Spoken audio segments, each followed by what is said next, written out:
up our first speaker, David Kaplan, the CFO of 99designs. 99designs, who you may not be aware of, is one of the coolest companies, and I literally use it for every single one of my assignments. It has taken the guesswork of finding the right graphic designer out there and really puts the word out to literally millions of graphic designers and allows them to essentially compete for your business. So I have a hard time finding a cooler business model than 99designs. So please welcome David Kaplan.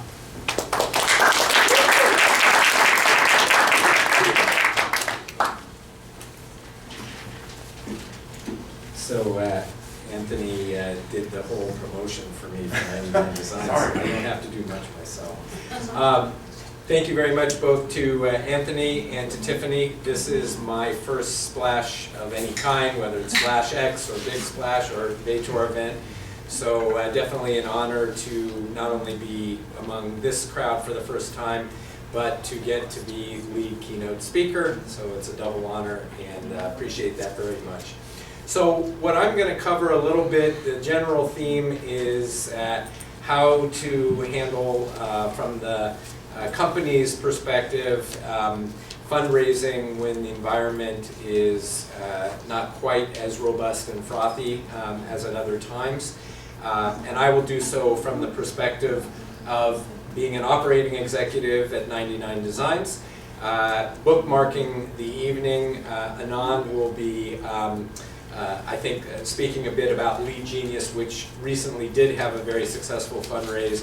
So you'll get some different perspectives from the two of us. And in between, we're bookending a robust VC panel with perspective from the investor side. So it should be a really kind of interesting transition. And with that, let's get right into it.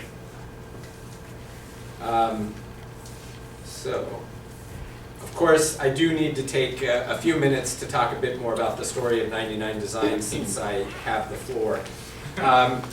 Just as a show of hands, other than Anthony, how many of you have heard of 99designs before tonight? Okay, that's great. And of those that had heard of 99designs before tonight, how many of you have actually bought a product at our site? Okay, that's good. So this is very common, actually, when I have been in front of audiences and forums of any type, including groups of friends and including more formal settings. And it seems like for everybody that has not heard of 99designs, whether it be a stranger or a colleague or a friend, someone has actually used our product. And it's that brand recognition that was one of the reasons why Excel Partners invested in the company in 2011. So let me tell you a bit about how 99designs works. So we are a classic, prototypical crowdsourcing marketplace. And we happen to be in one vertical, which is graphic design, and we happen to be the leader in that space. So here's how a typical 99designs.com contest works. So let's say Tiffany has been charged with coming up with a new logo for Vador or SplashX or both. So she'll come to our website and she will fill out a design brief. And that design brief will ask a bunch of questions, and she'll put down, we need a big V with squirrely ATOR and an S that encapsulate all of it, and pink and purple polka dots, or whatever she comes up with. So she'll fill out that design brief and then pay, and anywhere from a few $100s to a few thousand, depending on the product. She'll hit the send button, and within 24 hours, when she logs in next again, there will be dozens of prototypes interpreting what she asked for. And those prototypes will come from designers all over the world. Indonesia, Serbia, the US, everywhere else. So over the course of the next 7 to 14 days, she'll rate the designs, she'll eliminate some, she'll evaluate new designs that come in, and about 10 days in, she'll narrow it down to 4 finalists. And then there'll be another round of iteration, and finally, Tiffany picks the winner. Once the winning design is picked, we will pay out the designer, and the files will be sent to Tiffany by the designer through our platform. She has all right title, or her company, to the intellectual property, and off she goes with the logo assets to turn them into actual products and use the branding for that purpose. So that's the 99 Designs contest. We have run since inception. We were founded in 2008, nearly 500,000 contests. We have had customers from basically all over the world and designers from all over the world. We have 90+ different design categories, ranging from social media covers to logos to book covers, etc. We have paid cumulatively over $150 million to designers. And last but not least, and in keeping with the theme, one of the themes of tonight, we did over a year ago relocate our headquarters from San Francisco to Oakland. We're actually up in the old Bruner's furniture building, which just got sold at 22nd and Broadway. We're up on the top floor there. And I'm proud to say that we did make the decision to come over here 18 months ago, before Uber bought the Sears building. So to Anthony's point, we did actually get what now looks like a screaming good deal, and we're very happy about that. I mentioned we have all sorts of products. One of the things that you'll see in the slides and the rest of my little talk here, because it is a 99 Designs tradition that when we're giving, anybody at the company is giving a presentation of any kind, we should showcase some of the work that has been produced by our designers on our platform. So you're going to see at times some very random pictures that may have nothing to do with what's on the slides, but that's what's going on there. So let me get right into it. How did 99 Designs get to where we are, and how is that relevant for tonight's theme? So interestingly, 99 Designs actually was founded in Melbourne, Australia in 2008.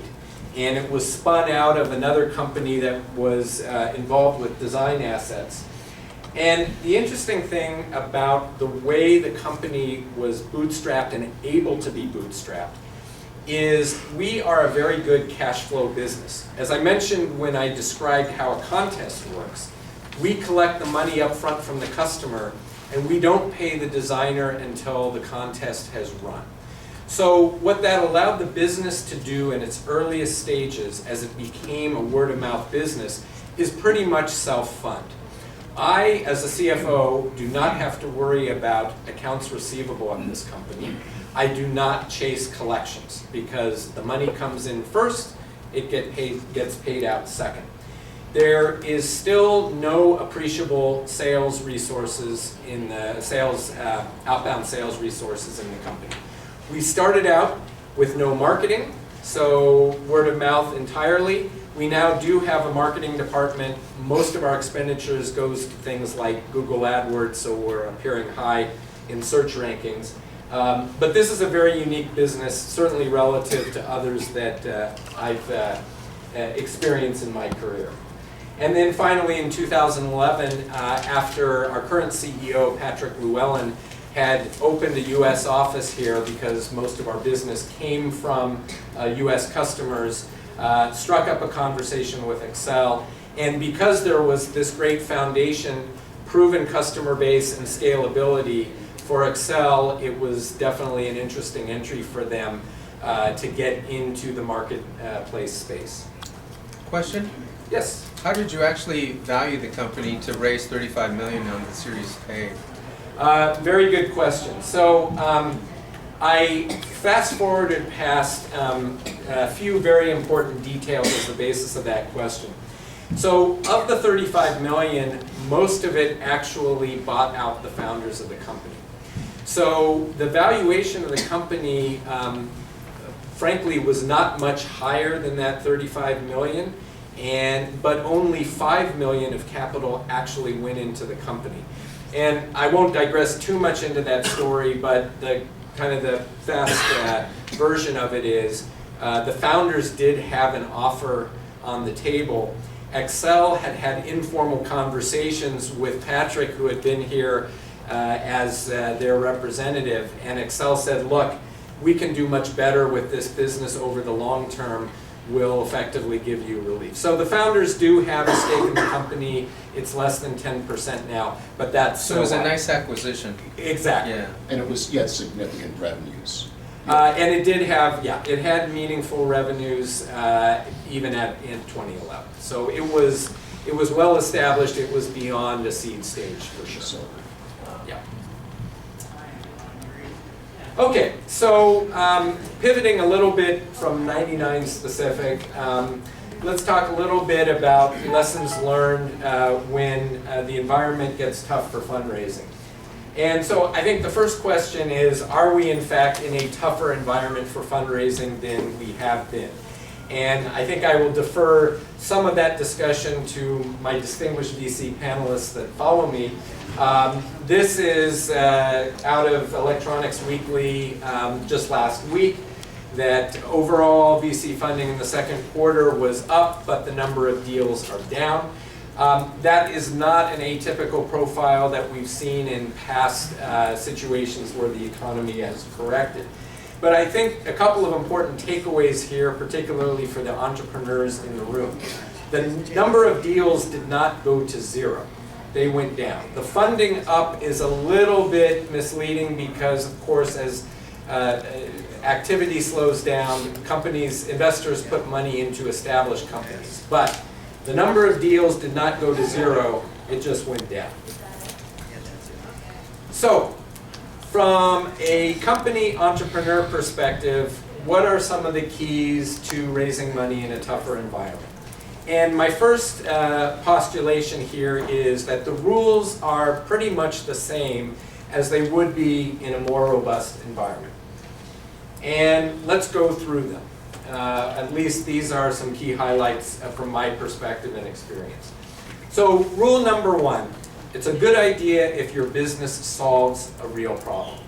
For 99 Designs, in our case, the alternative before the existence of 99 Designs was you might have a terrific graphic designer down the street. You would go find him or her. They would be available when they didn't have a backlog. They might be pricey because they're very good.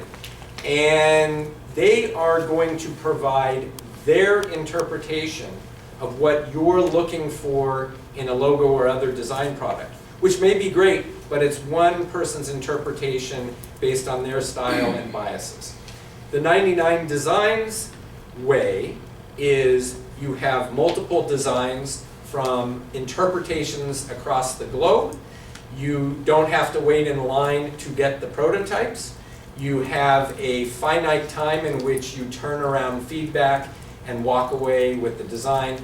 And obviously, it's a pretty good value in the pricing that we have. So, we solve a problem, better, cheaper, faster. That worked for 99 Designs. Rule number two, it's great, ideally, if potential investors either can use your product or service or know someone who can. So in the case of 99 Designs for Excel, from their perspective, they ticked off a lot of boxes in the stage of the company. But one of the ones they ticked off is that most of their portfolio companies had used 99 Designs to get their logo. So that was kind of icing on the cake as they were doing due diligence on the company. Great when there's a direct connection. Now, is that easy to do if you're pitching biotech or a B2B security software product? Of course not. But you still might stumble on investors whose portfolio companies, at least somewhere in there, have a pain point that you're solving. Or maybe an individual person whose pain point you are solving. So it's important. So it's kind of a crowd-funded, where talent is a crowd, comes from the crowd, and then you pick what you like. Are you asking about 99 Designs Yes. specifically? So 99 Designs is crowdsourced but not crowdfunded. That's, I meant crowdsourced. Yeah. Crowdsourced. So we have 1 million designers registered on our platform. It doesn't cost anybody anything to register as a designer. And we have at any one point in time maybe 30,000 designers active per month. And none of those designers are actually work for us. And I would say they're not even independent contractors because they're all freelance, typically all have their other jobs. But they choose if they want to enter a prototype in a contest because they can scan all of them every day because we got thousands going on. So it's crowdsourcing with a twist. So you might get 10 ideas and then you'll pick the winner. Exactly. And then do you rate these? Yeah, so customers, the process during a contest is a customer would rate the designs. And over the course of iteration over days where the designers see the rating, and there may be correspondence that happens on our platform because they're asking, okay, so what did you like, not like, why did you rate it 2 stars versus 4? And that whole process you'd engage with the pool of designs and designers you've got. Okay, continuing with some of the universal rules. Rule number 3, if you've got something where competing products are crappy, that's good. If you are disrupting a market, that's good too. If you're doing both, that's even better. And I think the 99designs founders sort of found a avenue where, in fact, there was a little bit of both there. And lastly, it's great if it will be, yes? I just want to ask you one thing, Dave. Most of us are competing against the status quo. We're trying to get people to change the way they're working, like from using a computer to from using a pencil to a mouse, okay, just to be ridiculous. But 10 years ago, that was a big deal. Okay? And that's kind of the issue that we have, especially in healthcare, is that people are just running down a groove, and there's something much better just outside the groove, but the cost of getting out of that groove is high. So how do you feel about that rule in regard to the status quo? Yeah, and I think that is, there are always going to be some variance to this because, I pick some of the big ones that tend to be obvious. I can't maybe speak to some of the experience you have in some of the other industries.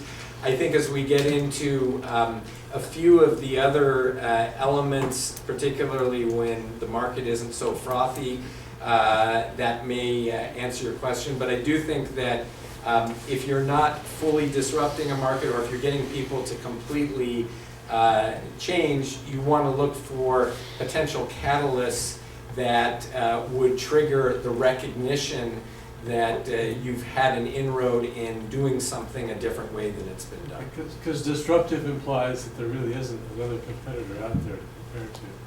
Right, and so you're the first. Yeah, and I put it up here as kind of a gray area for 99designs because we didn't say 99designs isn't about not doing something in place of getting graphic design done, but it's a different way of getting graphic design done. So there's a little bit in at least the 99designs app example of it being somewhat hybrid. Yeah. When you talk about intellectual property and barriers to entry, how did you actually, in the process of getting funded, how did you actually address those questions with the investors? Great question, and kind of leads to the last point on this slide. So 99designs has no patent protection of any kind. So we have what amounts to more of a practical barrier of entry than a technical barrier of entry. Right. And I think that probably in most cases, unless it's sort of a true invention, that is going to be an easier and more credible selling point in the phasing in of a company's life. Because for us, we have a platform now that collects, handles, manages payments. We allow a customer to rate a vendor. We handle file transfer. We allow for private messaging. And we do all of this pretty seamlessly with a simple login that a customer or a vendor or our customer support as admin can do. Now, there are others, there are ways to outsource pieces of those things today. There are others that are doing what we're doing, but it's very hard to have someone dislodge a market leader that can do all of those things as long as we continue to execute well, or until there's a complete replacement. And branding. And branding, Mm-hmm. exactly. Okay, So kind of evolving a little bit to, you know, some standard rules of investing, whether times are good or not. But what about when times are tighter? And I put this up just kind of as an interesting baseline, kind of to remind everyone sort of where things were in 2008 and 2009, depth of the recession. These 4 companies that have been through a heck of a lot in the last 8 years, you know, some of them with major ups and downs. But back in the depth of the recession, these 4 names, which are household now, were just in their early stages of whether it was coming out of Series A or Series B, and they were getting funded. So new novel ideas can get funded in this environment. And what are some of the practical considerations when times are tough? I think that there would be few disagreement in this room that, particularly among my VC friends, that there are tons of good ideas out there and that people see all the time in the VC community, interesting business plans, but there are far fewer good management teams. And this is because, you know, for the entrepreneurs in the room, you know, most of you are passionate about an idea, a vision, a service that you want to change the world or grow a company. I would venture that few or none of you are really interested in managing a large organization and meeting payroll and figuring out how to chase down your next 409A. That's not why you're here and what it's about. So it's a challenge, obviously, if you're in the early stage seed or Series A, you know, what do you do about that? Because it is hard to attract a lot of seasoned professional executives to a team when you're rationing funds. But if you get 1 or 2 folks who are good advisors, who can be good advisors to you, can help shape the pitch, that's going to instill investor confidence. And even if you can attract somebody for that Series A, that one person could make a big difference. And that gets into the whole theme of show you're going to spend money wisely. With some deference to Anthony and his ability to help folks shape office space, one of the things obviously you want to think about is not going overboard on office space or office furniture or too many things in that early stage. Because if you create 2 months of cash runway to finish a proof of concept that you didn't otherwise have, that could make the difference between investors knocking on your door for a Series B or you struggling to bootstrap getting to the milestone that would cause that next investment round. And with respect to milestones, it's good to be thinking milestones. And by that I mean not trying to think with this next round of funding that you're going to get from where you are now to the full stage of your vision. So it might be in the next year 6 customers and a minimum viable product. And that may be good enough to establish a proof of concept that you can go to the next phase. And it's something tangible that you can then turn to the next set of investors for. Consideration number 4, lower expectations on valuation. I think one of the byproducts of the last few years has been the whole redefinition of the word unicorn. And because it's become so ingrained and the de facto standard and gets a lot of press, it can tend to skew someone coming into the market thinking about raising money as to what those expectations are to be. So don't try to be a unicorn out the gate and don't use that as your measure of success. Now, it is true that you don't want to sell too much of your company as an entrepreneur, but good VCs, high integrity VCs, all of whom are in this room, will work with you on that.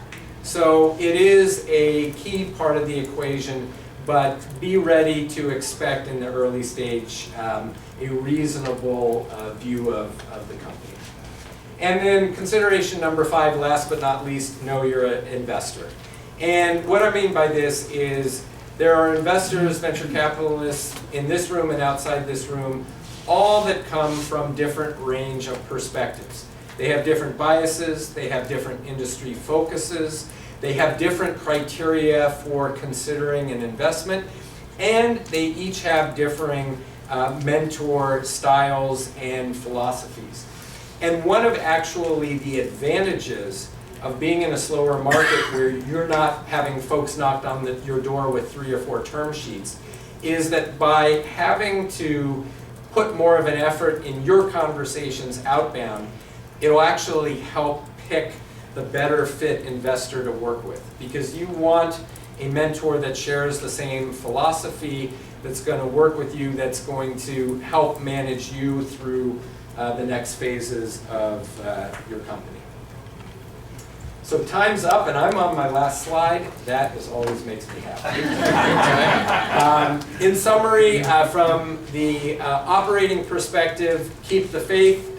We have good evidence that good, interesting ideas get funded when markets are down. Successful businesses navigate economic cycles. So if you have a business that isn't just going to thrive when we're in an expansion, because inevitably we will have a recession at some point, that's a business that's going to be a good business to invest in, even if the dollars aren't flowing as well. Good investment ideas will find the right audience. And my last words of wisdom, my martial arts instructor loved the 5 Ps. Proper planning prevents poor performance, but there's a corollary, the 2 Ps, perseverance prevails. Thank you.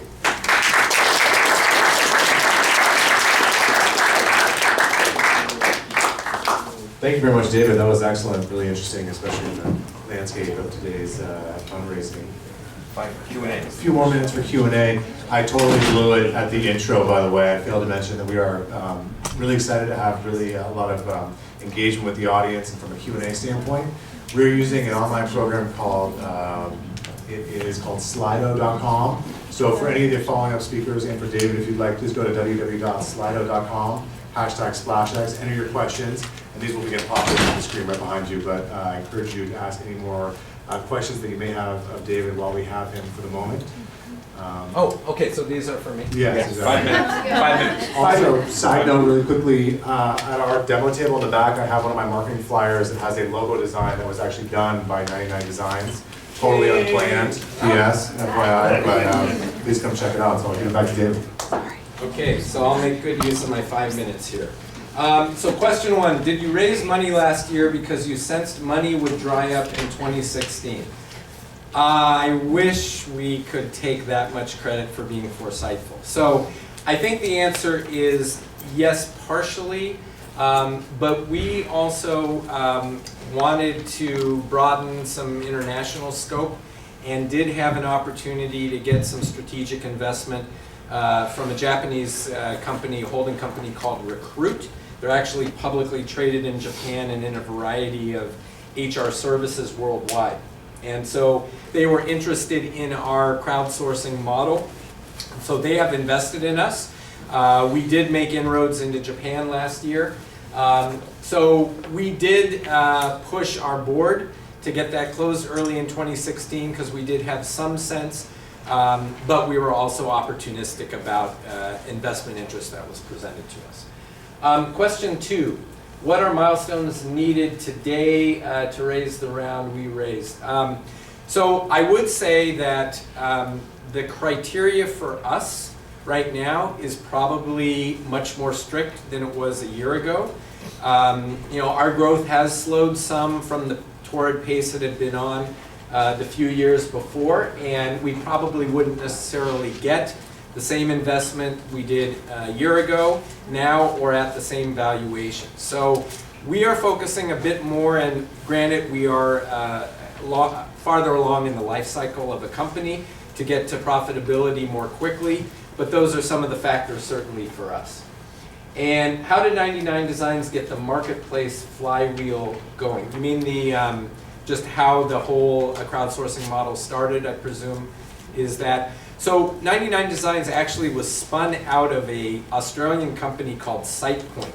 So SitePoint still exists. You can look it up, Google it and look it up. And SitePoint, so 99designs was actually a in a community forum of designers, and they started running some contests, and the founders looked at this and said, gosh, this could really be a business on its own, and then decided to spin it off to build, because it was really a separate activity. Thank you very much.